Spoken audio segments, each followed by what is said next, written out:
क्या ईरान से जारी जंग में इजराइल के प्रधानमंत्री बेंजामिन नेतन्याहू मारे गए?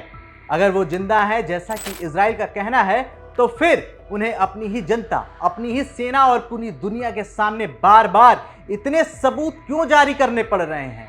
क्यों इजराइल के प्रधानमंत्री को, जो कभी अपनी एक हुंकार से दुश्मनों को कपा देता था, आज अपनी ही उंगलियां गिन गिन कर साबित करना पड़ रहा है कि वो इंसान है, कोई मशीन नहीं, उनकी वीडियो असली है, एआई जनरेटेड नहीं। आज के इस रिपोर्ट में हम नेतन्याहू से जुड़े हर दावे का पोस्टमार्टम करेंगे, जिसमें दावा किया जा रहा है कि ईरान के घातक हमलों में नेतन्याहू मारे गए। नमस्कार, मैं दिव्यांश और आप देख रहे हैं जी भारत। तो सबसे पहले आपको मामला बता देते हैं। तो अपने मारे जाने की अफवाहों के बीच नेतन्याहू ने 18 मार्च को फिर से अपने जिंदा होने का सबूत दिया। इजराइल के पीएमओ के ऑफिशियल एक्स हैंडल से एक और वीडियो जारी किया, जिसमें इजरायली वायुसेना के बेहद सुरक्षित कमांड सेंटर में बैठे नेतन्याहू ने ईरान की सर्वोच्च राष्ट्रीय सुरक्षा परिषद के सचिव अली लारिजानी के मारे जाने की पुष्टि की और कुछ ऐसा किया जिसने इस वीडियो को और भी भयानक बना दिया। उन्होंने अफवाहों का मजाक उड़ाया।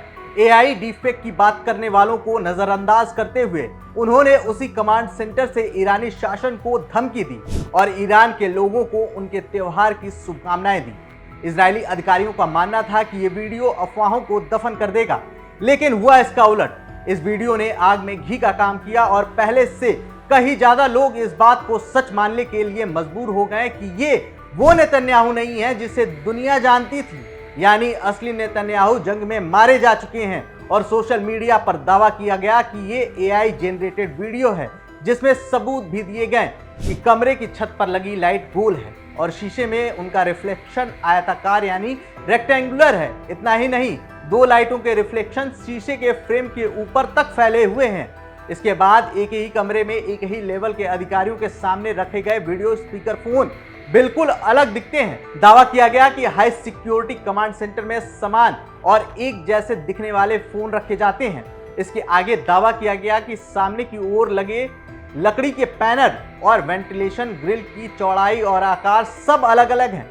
ये सब मिलकर एक ही ओर इशारा कर रहे थे कि वीडियो असली नहीं है, ये एक एआई जनरेटेड वीडियो है। इसके अलावा इसी वीडियो को लेकर कई और दावे किए गए। जब इससे भी बात नहीं बनी तो 19 मार्च को नेतन्याहू ने अपने जिंदा होने का फिर से सबूत दिया। विदेशी मीडिया के सामने नेतन्याहू ने एक प्रेस कॉन्फ्रेंस की और कहा कि सबसे पहले तो मैं ये बताना चाहता हूं कि मैं जिंदा हूं और आप सभी इसके गवाह हैं। अब जब मैंने इस झूठी खबरों का खंडन कर दिया है तो मैं आपको ईरान में जारी जंग यानी ऑपरेशन राइजिंग लॉयन के बारे में कुछ जानकारी देना चाहता हूं। लेकिन इस वीडियो को भी यूजर्स ने एआई जनरेटेड ही बताया। प्रेस कॉन्फ्रेंस के दौरान उनकी शर्ट की आस्तीन को लेकर दावा किया गया कि ये फेक वीडियो है।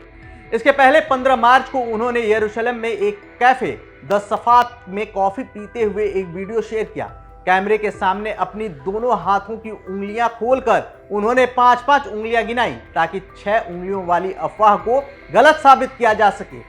लेकिन यूजर्स ने इस वीडियो को भी एआई जनरेटेड बताया। फिर 17 मार्च को उन्होंने अमेरिकी राजदूत माइक हुकाबे के साथ एक वीडियो शेयर किया। इसमें हुकाबे ने उनसे पूछा कि क्या वो ठीक हैं, जिस पर नेतन्याहू ने सीधे कैमरे की ओर देखते हुए कहा, हाँ माइक, मैं जिंदा हूं। उन्होंने ये भी कहा कि उनके पास अभी भी 5 ही उंगलियां हैं। अब सवाल ये नहीं कि ये सारे वीडियो असली हैं या नकली, बल्कि सवाल ये है कि नेतन्याहू अगर जिंदा है तो वो इतने सबूत क्यों दे रहे हैं? नेतन्याहू का सार्वजनिक रूप से बार बार दिखना अटकलों को हवा दे रहा है और ईरानी मीडिया इस आग को और ज्यादा भड़का रही है। लेकिन अब सवाल यह है कि नेतन्याहू के मारे जाने का दावा कहां से आया? तो 2 मार्च को ईरान की सेना यानी IRGC और फार्स न्यूज एजेंसी ने दावा किया कि ईरानी सेना की ओर से खैबर मिसाइलें दागी गईं। इन मिसाइलों ने इजराइल की राजधानी यरूशलेम में नेतन्याहू के कार्यालय को निशाना बनाया है। मिसाइलों ने अपना काम कर दिया। इसके बाद नेतन्याहू के मारे जाने की बात जंगल में आग की तरफ फैल गई। इसके कई सबूत भी दिए गए। दरअसल हमले के बाद बेंजामिन नेतन्याहू लंबे समय तक दिखाई नहीं दिए। यरूशलेम में प्रधानमंत्री कार्यालय यानी पीएमओ के आसपास सुरक्षा का घेरा अचानक बहुत सख्त कर दिया गया। प्रधानमंत्री कार्यालय तक जाने वाली कुछ रास्तों को बंद कर दिया गया। 14 मार्च को होने वाली एक हाई लेवल सुरक्षा बैठक को भी अचानक रद्द कर दिया गया। उनके पहले से तय 2 रैलियों को बिना किसी जानकारी के रोक दिया गया। सोशल मीडिया पर एक्टिव रहने वाले उनके बेटे यायर नेतन्याहू ने भी कई दिनों तक कोई पोस्ट नहीं किया। दूसरे देशों के डिप्लोमेट्स और एम्बेसडर के आमने सामने की मुलाकातों को रिशेड्यूल कर दिया गया।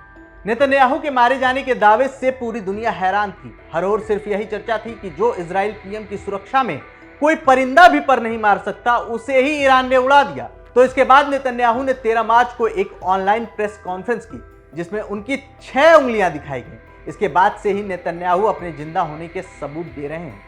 सोचिए, एक परमाणु संपन्न देश का प्रधानमंत्री जो एक अस्तित्व की लड़ाई लड़ रहा है, उसे कॉफी शॉप में बैठकर कैमरे के सामने आकर अपनी उंगलियां गिनकर साबित करना पड़ रहा है कि वो जिंदा है और वो इंसान है।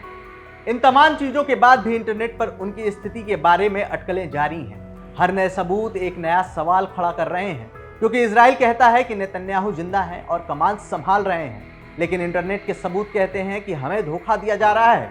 वीडियो नकली हैं, लोग पुराने हैं, उंगलियां गलत हैं, और सबसे बड़ी बात यह है कि युद्ध के मैदान में मौत सस्ती है, लेकिन एक प्रधानमंत्री की मौत एक ऐसा सच है जिसे छुपाने के लिए इजराइल किसी भी हद तक जा सकता है। इस रिपोर्ट में सिर्फ इतना ही। अगर आपको ये वीडियो पसंद आई तो लाइक और शेयर करें, और कमेंट्स में ये भी बताएं कि नेतन्याहू जिंदा हैं या मर गए, और आप इसको किस तरह देखते हैं। अब अगली रिपोर्ट में आपसे मुलाकात होगी और भी धमाकेदार अपडेट्स के साथ। तब तक के लिए देखते रहें जी भारत। जय हिंद।